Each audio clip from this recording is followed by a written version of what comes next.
Hey, welcome back to G Council, man. We got another one for you. Great day, great day, great day because I'm happy, We was just having a conversation, off recording, and I'm feeling good. I'm feeling good, feeling great about what we're going to be talking about today. But before we get into it, y'all already know, make sure to like, subscribe, and share this video because ultimately it helps the channel grow.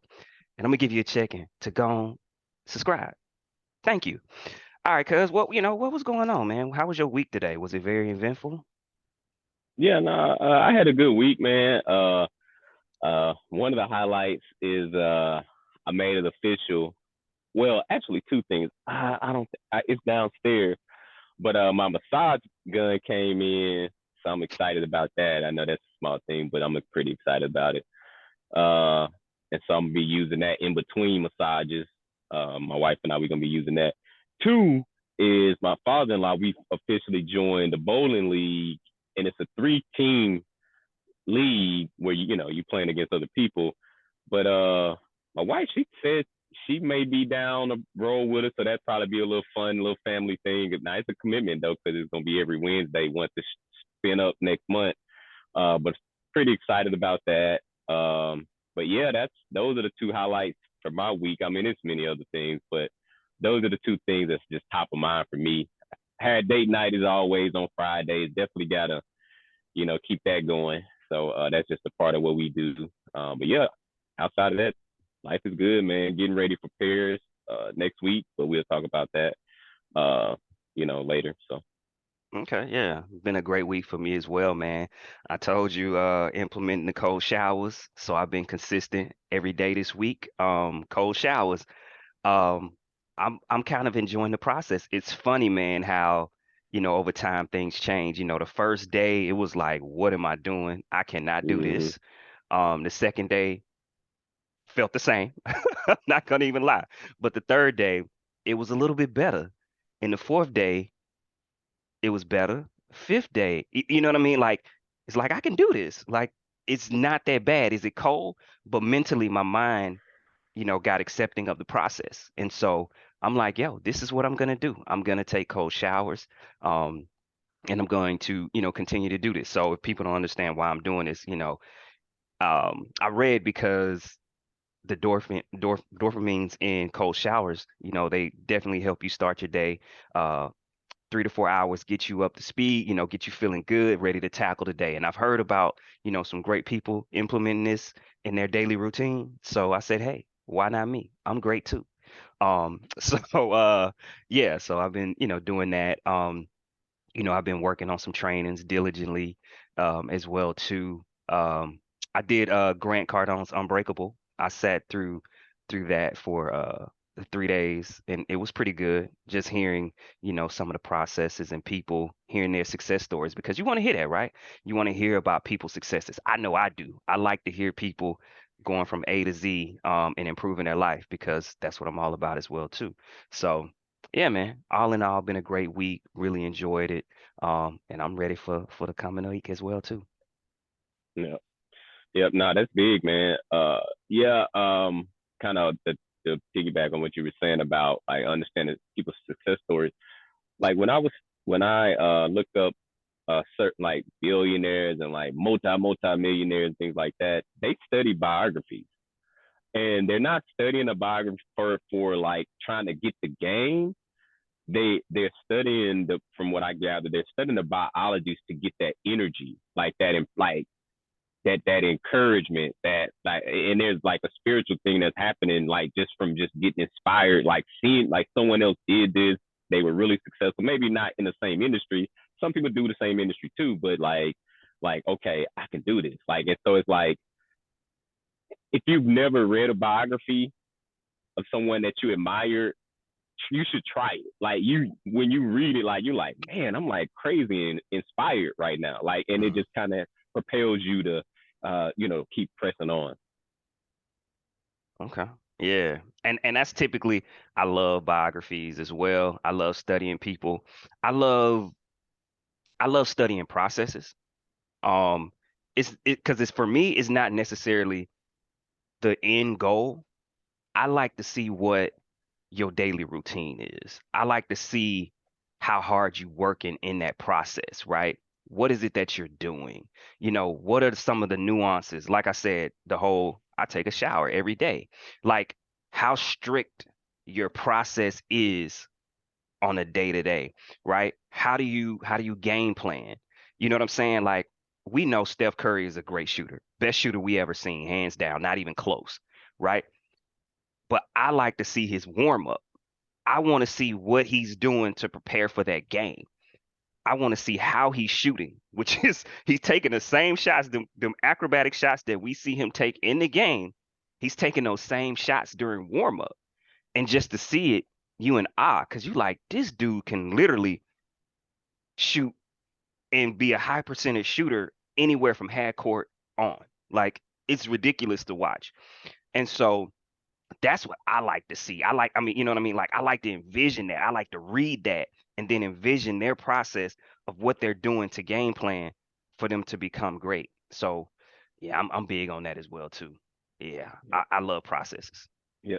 Speaking of building and processes, and it takes time to get to that level that that Steph Curry, whatever that version is for you. But and so segue into the topic today, it'll probably be a little bit of that undertone of that in there, what we're gonna talk about. But I'll let you frame it up and the topic that we're gonna talk about today. So yeah, man. So today we decided we're gonna talk about Ed Reed, right? Ed Reed, the situation between, him and Bethune Cookman. I see that a lot of people are upset on both sides. A lot of people are upset with him, a lot of people are upset, with the school. And so, we just wanted to take the time to really kind of talk about it, from both perspectives and, how we can, how we're gonna really dig into it and just dissect the process that we saw based on the information that was provided to us. So yeah, man, we're gonna get Yeah. it. So just in general, so I never went to a HBCU, by the way. So I got to throw that out there. Um, from what you didn't go to a HBCU either, right? Nope. Yeah. All right. So just throwing that out there. So not really I don't really have that bias. I do have people that I know that I'm cool with that went to HBCU, so I Mm-hmm. understand their perspective. So I'm just coming from an objective standpoint to where I don't have that bias of where I'm fighting for HBCU or against. Obviously, if you attended the HBCU, it could be a little bit more close to heart and sensitive. Mm-hmm. I'm just looking at it I'm just looking at it from a neutral perspective. Not saying I'm right, not saying I'm wrong. Trying to like look at both sides. And so let's talk about. Well, first let's talk about HBCUs in general, like just from what you know about HBCUs in general, from your personal experiences, and maybe even Mm-hmm. just from data that you've seen. What are your thoughts as it relates to that, the HBCUs in general? So yeah, for me, as in general, HBCUs are excellent. I mean, of course, probably like you, I've visited a few HBCUs. And definitely saw the culture, right? From the culture standpoint, from seeing a lot of people like you thriving, in excellence and and moving and being on the top of their game, like that was something that was huge to see, from that perspective. Um, and but it is different, right? From the other schools, PWIs that, I've seen as far as the amenities, how it's kind of set up, just the overall look. And like you said, not, I don't want to bash because I mean, there's good and bad on both sides, right? But, a lot of the HBCUs definitely that I visited typically be right in the heart of the hood. It's no secret, right? Not typically the best quote unquote neighborhoods that they typically are housed in. Um, and so just from just a general standpoint, as we, of course, dig deeper, especially from what he's saying, I think that I want to point that out. So if you did not go to the HBCU and didn't have that experience and you went to a bigger school where things were done a little bit different, um, it might be easier for you to point out some things. And that's just like if you grew up in a five, six, $700,000 house, and then you go to a neighborhood where the houses are 50, 60, $70,000, there's going to Right. be a disparity there, right? And you're going to be able to point out those disparities. Why? Because you didn't grow up in those type of conditions where, others like, this home, baby. Like what you talking about? This is awesome. So, Right. yeah. Yeah. Yeah. So, my experience. So yeah, I mean, so pretty much when I think of HBCUs, when I think of the excellent side of it, there's the ones where, the top ones coming to mind.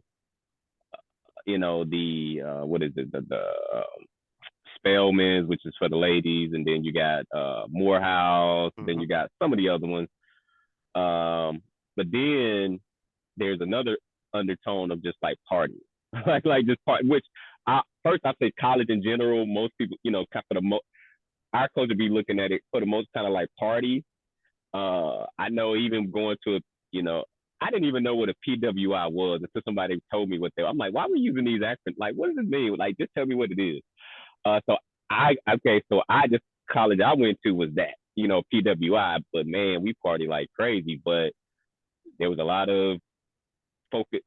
There was a subset of the culture that was partying and not so much focusing on their work as much. But there was some coaches that I saw doing both Hmm. at a high level. Then I saw some coaches they didn't even really partake in any of that. They just was just on the books. Um, and so I think that, but when I think of going back to HBCs, I think of partying. I think of bands. Like I think of Hmm. like the bands. I think of homecoming Hmm. and that sort of thing. I don't really look at them in the light of like, oh yeah, you go there for STEM or you go here. Like I don't really look at them, and I never really looked at them in that light. Um, but Right. to your Um, culture side of things, yeah, that's cool. I think that's cool. I mean, first of all, you're in college, so like typically you had to pass the ACT or something to get there. Obviously, different schools have different bars or what have you. So the fact that everybody's in college, that's a privilege in itself, right? hmm. So let's call that out, whether it's PWI, HBC, HBCU, whatever. So want to kind of lay the groundwork there, but now let's take it further. And did you want to jump in there? Well, let me add. So, once again, because you know how people, hear your words and then they run. We're not saying that HBCUs don't have STEM programs, right?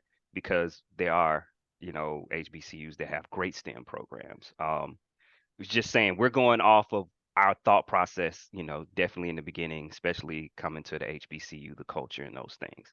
So, all right, keep it pushing. Yeah, yeah. Yeah, so lay out the situation with Ed Reed. Like I saw the videos, all that. And I'm gonna come from not my feelings. I'm gonna just come from like a career perspective, a business perspective of I'm looking to make change perspective when I come, Hmm. type of thing when I come in.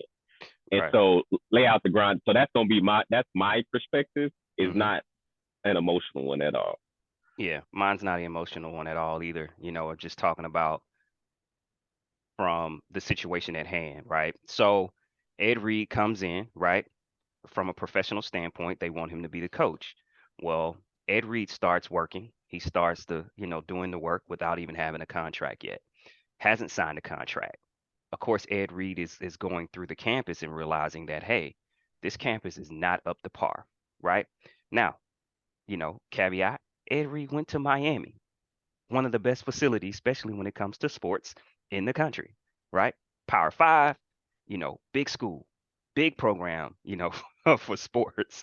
And so he's seeing all the disparities that's going on. And, of course, he's taking videos of it, of saying, why isn't this fixed? Now, I want to hone into um this piece of it too, because he showed a video of the fence being messed up. And a lot of times, right, we don't take care of our own backyard, right? And Ed Reed's coming in and pointing out the disparities of what they have. And a lot of people automatically go to, well, we need $1 million donors. We need this, we need that, we need this, we need that. And it's like, nah, homie, like us fixing this fence, I'm pretty sure we got the pieces right here. We got the pieces on staff. All it takes is someone to go out here and fix this fence because we're talking about maybe what 10 to 20 feet missing. That doesn't take $1 million donations. Getting out and doing cleanup, right? That doesn't take $1 million donations. That takes pride in what you're doing. That takes a culture shift. That takes someone doing their job. And so he's passionate about what he does. Why? We gotta bring his resume up. You're talking about somebody that's been playing football or in football space probably since they was 5 or 6 years old, right? And not only that, Hall of Famer, probably the best safety to ever do it, arguably, definitely top three ever of all times. And also been coaching, right? So in his perspective is, hold up, we keep talking about we need donations, donations. We need to clean up our yard, which comes to that culture of everyone's always ready to look to outsource, you know, from different places. But what are you currently doing here now, right? Why aren't you out here cleaning this up? Why isn't the grass cut, right? We're not talking about something that needs millions of dollars. We're talking about sweat equity.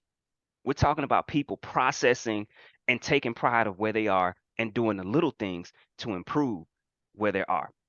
All right, before I get too far, I'm gonna let you jump in. Yeah.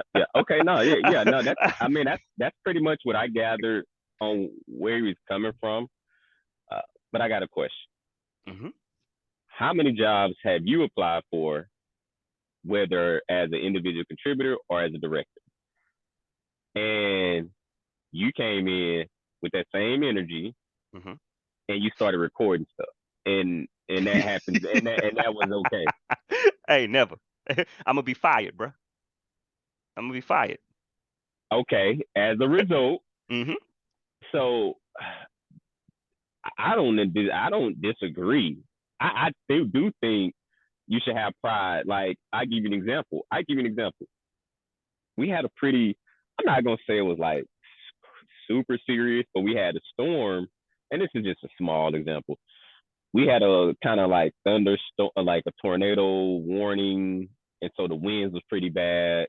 Uh, and so the neighbors, all our trash was just it. It pushed the garbage can, like our garbage can was way down in somebody else's yard, like all over the place. We had recycling out, so stuff was everywhere. Hmm. And we got out there, pride of our area, and we did, we picked it up, and picking up other people's trash. It was right in front of our space, so it was like, all right, we just gonna pick it up, and everybody else kind of picked up what was in front of them, and gave everybody their garbage, their trash cans back. But the point was, we all kind of, it was a collective where we just picked up the trash because it looked crazy. You know what I'm saying? Like, and that's not normally how it looks. So yes, I agree to the point of what Ed Reed is saying. Like, but another question: Have you ever taken a job without doing a tour or doing your research or your homework? No, no. Actually, without doing my research or homework, yes, I can say this, and this is where I could probably, you know, feel with Ed Reed. It's like, But wait. But let's, as an adult, like meaning like you got kids now. You are a responsible adult, and you're conducting business, and you went sight unseen of really understanding what you was getting yourself into. hmm You know, like present day, like meaning like you didn't do your due diligence to at least go look at the facility that you would be operating in. yeah, hmm yes, and that's why I said I could kind That's of see crazy. exactly. That's But crazy. why did you do it? You did it for the culture, right? You did it for the culture, and you didn't do your due diligence. You didn't really look to see exactly what you was getting yourself into. Because why? For the culture. Yeah, this is a good move for the culture. I want to be there for my people. I want to be there for the culture, right? And then you realize like, oh snap, what I done got myself into. This this ain't it. This is not it. But why did you do it? You did it for the culture because a lot of people look like you. And then you realize, and that's why I said I could understand from that standpoint. Ed Reed jumped out there for the culture and then realized, oh nah, I have standards. This ain't what this, what hold up, time out. Wait a minute. What did I don't, they done gas me, got me out here, and you realize this ain't what I'm used to. This ain't the standard of what any program should, be living by. And so now you show your frustration. Are you frustrated in the process? But you can't be frustrated with nobody but yourself. So now what I have, I didn't go like how he did. I internalized that and tried to make the best of the situation. But I definitely jumped out there without doing my due diligence and my research because of the culture. Oh wow. Okay. Yeah. But didn't record it? No, no, sir. No, sir. But 'Cause- I also knew, you know, after I got acclimated, I knew that this wasn't, like I'm gonna try to make it work, but I don't see this working because I'm used to a standard. And though I'm trying to do it for the culture, me and the culture finna clash mm, because the culture isn't looking to change. They that looking, part. yeah. Yeah. Yeah. Yeah. So, because that was gonna be my next thing. It's like, if you, because from my understanding, like the where the passion is coming from is about the kids, right? Uh-huh. But like, if the passion is there for the kids, there's a certain way. If the passion is there for the kids, you don't you don't record it. You don't record it, right? Like, Hmm. what I'm saying? Because we could play that out. Like, you record that. Well, you hadn't even started it, but let's just say you start your job and you realize, okay, this is crazy. You start recording and you start putting it on social media, Hmm. or it got leaked, whatever. Like, how do you think the person that you have a contractual arrangement with, called an employer, Hmm. you applied to the job, you bringing value to the job, and they bringing value to you in the sense that they're giving you an opportunity because you've never had a head coaching opportunity. And let's not, Dion laid it out on what it looked like to, but Dion is one of a kind. Right. However, Ed ain't Dion, first and foremost. He ain't. He's not that. But he has a awesome background to be, he could be certified for this. You know what I'm saying? Like, he did, like looking at the background, the resume, the profile, you like, hey, we could make some move. Like, he could have donor, like he can go and network, he can leverage his background, his experience, who he is. Hmm. This could be mutually beneficial. Like, we could move the needle. So like, if But you're but like you said, first off, all right, Ed Reed isn't Dion.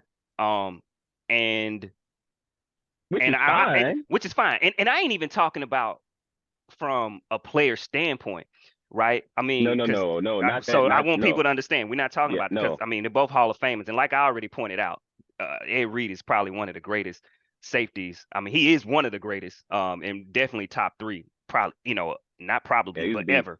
He was a beast. But we can even look at dissect it from the playing style, right? Dion is finesse. Dion's charismatic. Mm, Ed Reed, he a yeah, beast. He's a yeah, beast, right? Which what we're seeing in yeah, those videos. I'm in your yeah, face. yeah. I'm a beast. I'm in your face.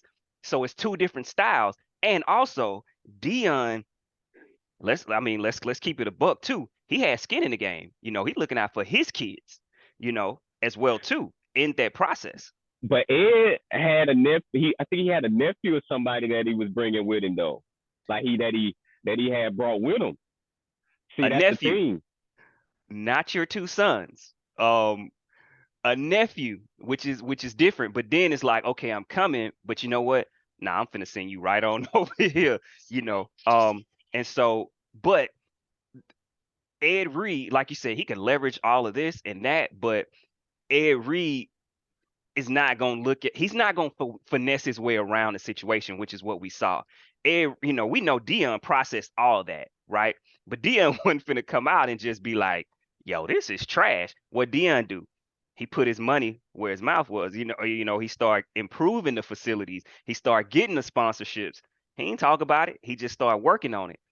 And Reed like, oh snap, Dion wasn't lying. This is trash. Like, dang, bro. Like, not only you saying it's trash, but now you throwing Dion under the bus from some Right, he probably told you in, confidence or whatever. right. Um, but yeah, I don't think that the type of personality, right? That's not where Ed Reed needs to go. And to say that Ed Reed can't be a great coach, I'm not gonna say that, right? But hey, it's all about where you go. I mean, I could possibly go one place and be like, yeah, this ain't work out. This is not a good fit for me. I mean, we see coaches all the time, right? Some have Yeah, gone one place, get fired, go another place, and excel. Become great coaches. Bill Belichick, right? Got fired in Cleveland, right? Goes to the Patriots, one of the greatest coaches of all time, right? Wasn't culturally everything is not a good fit. So I just don't think that's a good fit for Ed Reed based off of his personality, based off of his standards, and not really being able to finesse his way around. He in your face. yeah. But that's the thing, man. Like that's a lesson in that. Like, cause Mm-hmm. this is we talk about career and getting to the money. Mm-hmm. How Ed Reed moved is how you mess up the money. Mm-hmm. How Dion moved is how you invoke change. Both can invoke change. Cause I mean that passion, Mm-hmm. that passion that Ed Reed has is real. Like, but when it's time to get to the boardroom and like strategically be finesse, it's having that discernment that of what to disclose, what not to disclose, having advisors on your team to kind of help you navigate that, like having Mm-hmm. trusted advisors, things like that, to kind of help you navigate those things. Not social media. I mean, unless you're leveraging it for your benefit, but not to air out dirty laundry. Like, and this is for the common person, like the person that's trying to level up in their career. You Mm-hmm. don't get to the job and start recording on social media like, yo, man, it's trash here, man. They got this scandal going, they got that scandal there. Unless you could be the martyr that don't get paid, okay. Right. You know what I'm saying? Eh, Okay. eh, I think Ed Reed. So this, I mean, and I don't know, but I mean, just looking at it, Ed Reed, because what we talk about, career development, accountability, all of those good stuff. I don't think Ed Reed asked the questions in the interviewing process. I think there were things that he did not ask, And so they and didn't disclose. they didn't disclose, right? He didn't ask the proper question, especially based off of who he was and how he could probably be a good fit, right? As far as in the culture, also getting some things in there as far as maybe things that he will be in charge of, when it comes to, upgrading the facilities, doing the work around that. I think Dion did, a job of that, right? Where, a percentage of the ticket sales, hey, I'm gonna take less money, but a percentage of the ticket sales are supposed to go to me, whether it did or didn't. He was able to work those deals, right? I don't think, with this probably being Ed Reed's first time at the table in this type of position, he didn't know the questions to ask. And then when he showed up, he's like, whoa, what did I get myself into? And him having the type of personality he had, instead of going back to the table, because hey, you don't have a contract yet. Like, no, no, no, no, no. We need to talk. And there's some things that I need to be in charge of. He just got out, boots on the ground, because that's typically the position that he's been in, right? He hasn't been in this leadership position. He's been one of the workers. And he boots on the ground. And instead of going back to the table of like, okay, I done surveyed the land. I have an issue with this, this, this, and this. If y'all want me to come here and lead your team, lead, this football squad, these are some of the things that needs to happen. And he didn't do that. He just aired out his frustrations. And so the lesson in this, because I mean, this is not the bad shade Reed. I mean, he gonna be all right. Yeah, Avery's great. He gonna be all right. But but I just it's just so contradictory in the sense that you're saying you're doing it for the kids and you're looking to be a model for the kids, and you handle it in that manner. You know what I'm saying? Like, and then you have people taking up for, I mean, just bad behavior. Like, it's not professional at all. Mm-mm. It because you can be right. Something that I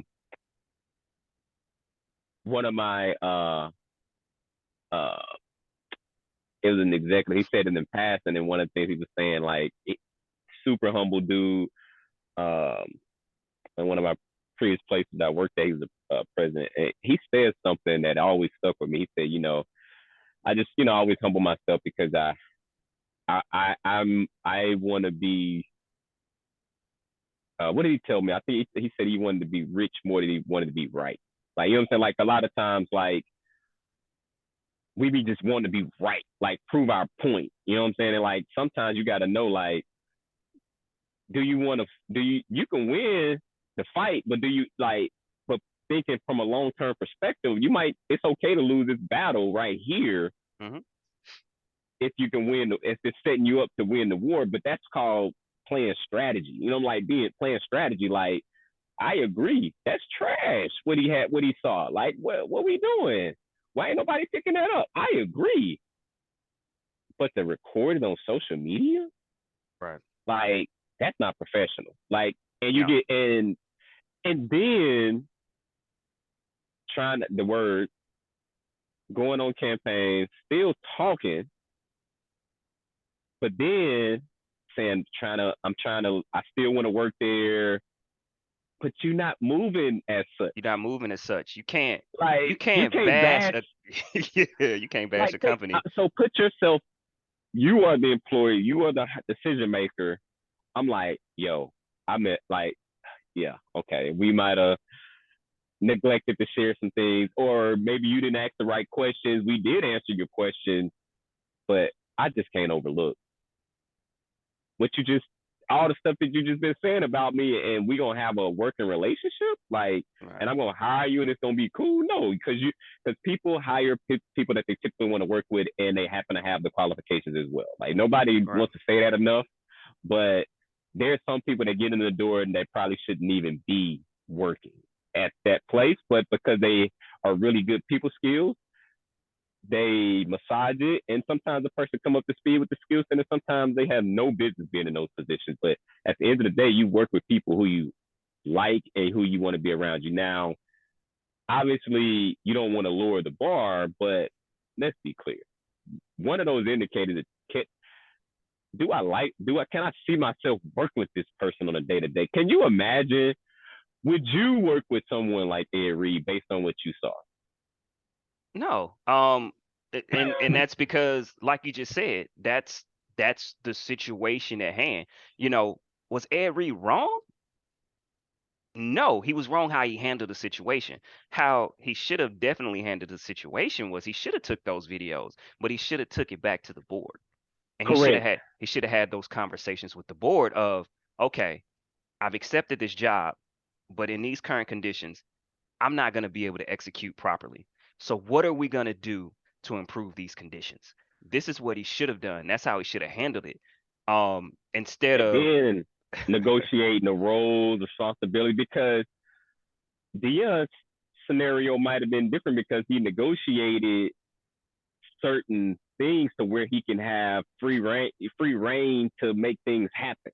mhm, That might not have been the scenario over here where you may not have had that same leeway. And so let's make it real for the person that works a job. You know who the all star on the team. You know, like they get a little bit more leeway than everybody else. It's an unspoken, but it's an obvious because that person might be you. You might be highly valuable to the company, and other people not so much. So you know that you can get away with a little bit more, and there are some people that no matter what, they're not going to be able to get away with a little bit more. So it's like, and too much is given, much is required. Like obviously, Dion did the way he moved with finesse. We calling it finesse, but in our culture, we don't have enough finesse. It's always just passion and passion and emotion and a lot of times it's guys under keeping it real. I gotta be my authentic self, but you can be refined. Like you could